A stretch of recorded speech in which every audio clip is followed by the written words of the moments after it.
Pokémon sizes. Sometimes they're completely understandable, other times they're surprising, and other times they're absolutely ridiculous. Of course, everyone knows by now that Charizard on average is only 5'7", but Charizard's height is far from the most unbelievable, which is why in this video I'm going to be looking over Pokémon that are either much bigger or much smaller than expected.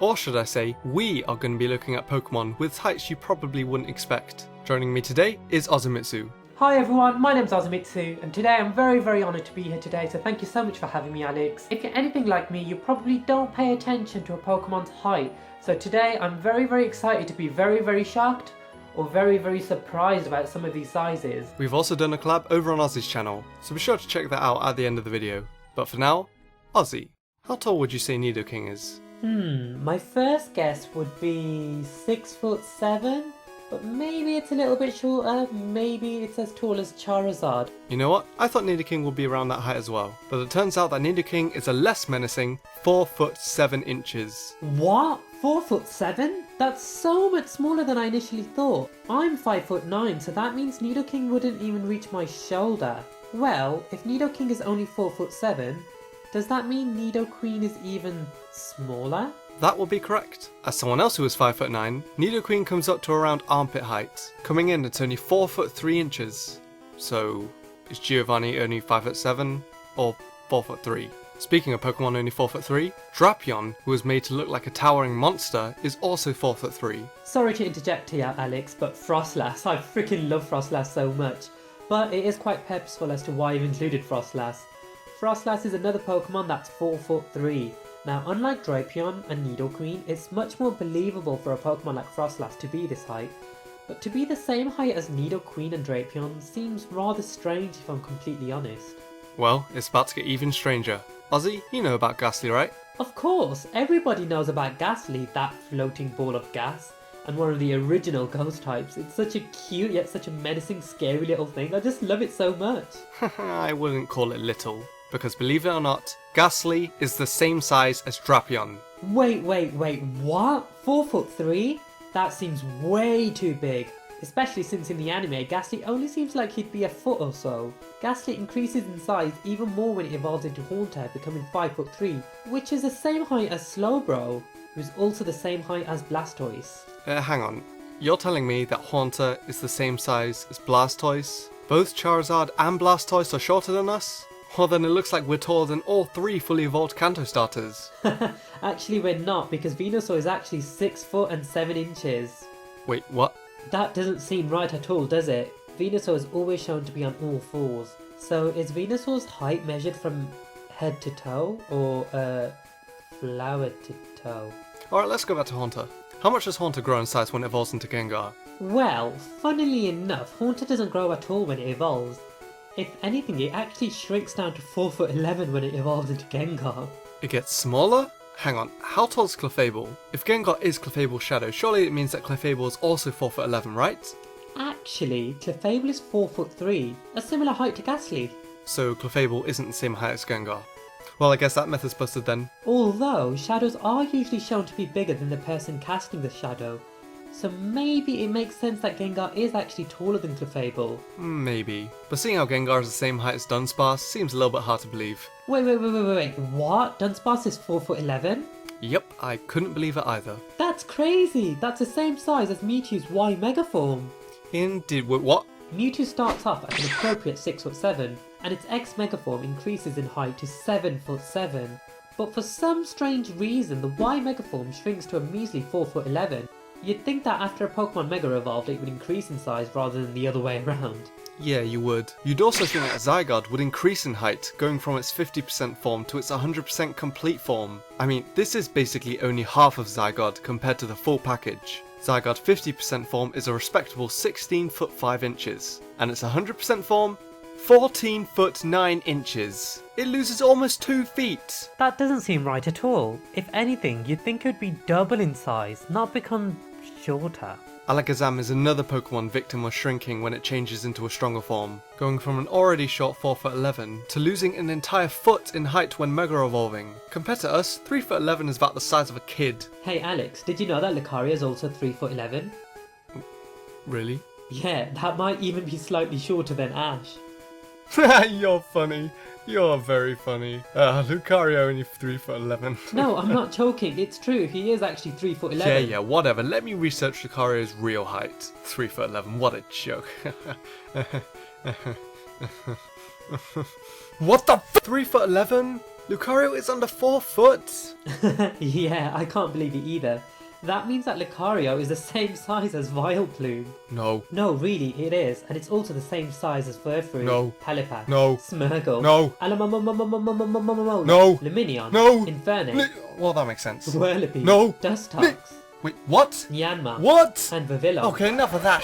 What the f is this nonsense? Lucario is the same height as a freaking butterfly. I don't understand. How? How is Lucario an entire foot shorter than Dunsparce? I'm starting to think that maybe some Pokemon aren't measured from head to toe, and rather head to tail instead, and that Pokemon that are stood on all fours are measured as if they were stood up on 2 feet. That might explain Dunsparce's height of 4'11", so that might suggest it's being measured from the tip of its head to its tail, making its height the length of its entire body. The same goes for snake-like Pokemon like Dragonair. It has an impressive height of over 13 feet, which is more than Ho-Oh, Regigigas, and both Kyurem forms. But how do they decide which Pokemon are measured from head to toe and which ones are measured from head to tail? Charizard's tail is obviously longer than its legs, unless its head to tail length is 5'7", which I doubt because then its standing height would only be about 5 foot. So we can definitely presume that Charizard is measured from head to toe. Another Pokemon most likely measured from head to toe is Golduck, who despite looking quite short in the anime since it was actually shorter than Misty, is the same size as a Charizard, which seems pretty baffling. But then there's a Pokemon like Gliscor, who's 6'7", and I think we can definitely assume that it's measured from head to tail. Also, remember in the anime how Ash's Gliscor went up against Paul's Drapion? Yep, that's apparently a 4'3" Drapion fighting a 6'7" Gliscor. But hang on, remember that heights in the anime are shown to be quite different to the Pokédex entries in the games, as Ash's Charizard was shown to be quite different to other Charizards in the Charisific Valley. If Pokemon heights were the same in the games, then Ash's Snorlax would have looked quite small compared to the Frontier's greatest Hariyama. Wait, are you saying Hariyama is taller than a 6'11" Snorlax? Well, yes, as Hariyama measures out at a surprising 7'7". Speaking of Snorlax being 6'11", that's the same height as Mantine. Hey, I just had a thought. If Venusaur is the tallest out of the Kanto starters, that might mean that Meganium and Torterra are the tallest out of their starter trios too. Well, you're half right. Feraligatr is actually the tallest of the Gen 2 starters, with Typhlosion at 5'7", same as Charizard, and Meganium at 5'11", the same height as a Thorit and a Dratini, and then Feraligatr towers over both of them at 7'7". Well, it's not as towering as you'd think, since the average length of an alligator is around 13 feet, making it seem quite small for an alligator. Alright, how about this? With the Sinnoh starters, Infernape is actually the shortest out of all the starters, at the previously mentioned 3'11". Empoleon is at 5'7", same as Charizard again, and then Torterra is an impressive 7'3", which might make you question how they're measuring Torterra's height. From the ground to the tip of the tree, or from its head to tail. Oh wow, that is bigger than I expected. I didn't think Torterra would be as big as Jellicent. What? Jellicent's over 7 foot? Yeah, the same height as Feraligatr and Mega Mewtwo X. Other Pokemon who don't stand on 2 feet that seem way taller than you think is Hippowdon, surprisingly. It's 6 foot and 7 inches. Ooh, and Lapras, who lays at 8 foot high. Well, Lapras origins are of dinosaurs, and apparently the Loch Ness Monster, so I guess Lapras' height shouldn't be that surprising. Alright, next let's take a look at the regional birds. Staraptor, Unpheasant and Talonflame under 4 foot. Swallow, 2 foot 4. Pidgeot, 4 foot 11. It's kind of funny how the 4th, 5th and 6th gen birds are the same height. Then Swallow is just like a baby compared to them. And then Pidgeot is an entire foot over. Hang on, what about Johto's regional bird Noctowl? Oh yeah, I almost forgot. Well, I think I'd expect it to be around 3 or 4 foot at the moo. 5'3"? Noctowl is the biggest regional bird? Noctowl is apparently the same height as a Blastoise. Some other Pokemon who also share this height are already mentioned, for example Haunter, Machamp, Tentacruel, Dusclops, Hypno, Volcarona, Bouffalont, Metagross, and Rampardos. It just goes to show that some Pokemon you'd think would be towering monsters are actually quite short compared to the average person. Alright, I think we've listed more than enough Pokemon. Let's take a look at one more. Okay, so Hooper. Well, I'd expect it to be only around a foot or two. What about you, Ozzy? Yeah, a couple feet sounds about right. I can't imagine it being overly massive or very, very tiny. Well, Hooper's official height is 1 foot 8 inches. Oh, well, that wasn't very surprising. Hey, doesn't a Hooper have an unbound form? Oh yeah, it does. Okay, let's look at that as well. Okay, so I definitely see this being a lot bigger than its previous form. It could be around Mewtwo's height, like 6 or 7, maybe 8 feet. Yeah, it looks pretty big when used in the game, so I'm guessing about 9 or even 10 foot. Alright, 10 foot sounds reasonable, maybe a foot or two off. But it turns out that Unbound Hooper's official height is actually 21.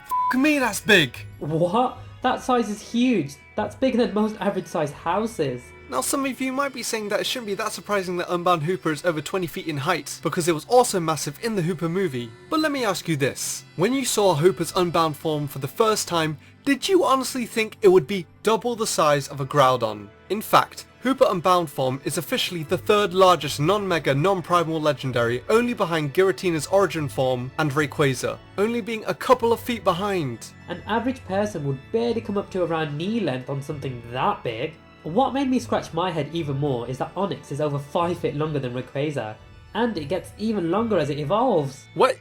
You know what? I think now is a good stopping point. So bottom line, a lot of heights in the Pokemon universe just don't feel right. There are so many Pokemon that are smaller than you would expect, or the other way around. Some Pokemon are measured from head to toe, others are measured from head to tail. Some are measured vertically, others horizontally. And if you want to be even more surprised, just check out some other Pokemon heights for yourself. I also want to say a massive thanks to Ozzy for joining me today. Well, just like you, Alex, I think my brain hurts. I think I need to stop. But thank you so much for having me here. I was really honoured. Thank you so much. You must have hated how much I butchered nearly all of those Pokemon names. So I'm going to go watch your other videos about how to pronounce certain Pokemon names because I think I need to learn. Until next time. Be sure to check out his channel in the description, and also be sure to check out the collab that we did over on his channel. And if you did enjoy, please leave a like and subscribe if you'd like to see more Pokemon related videos in the future. But until next time, thanks so much for watching.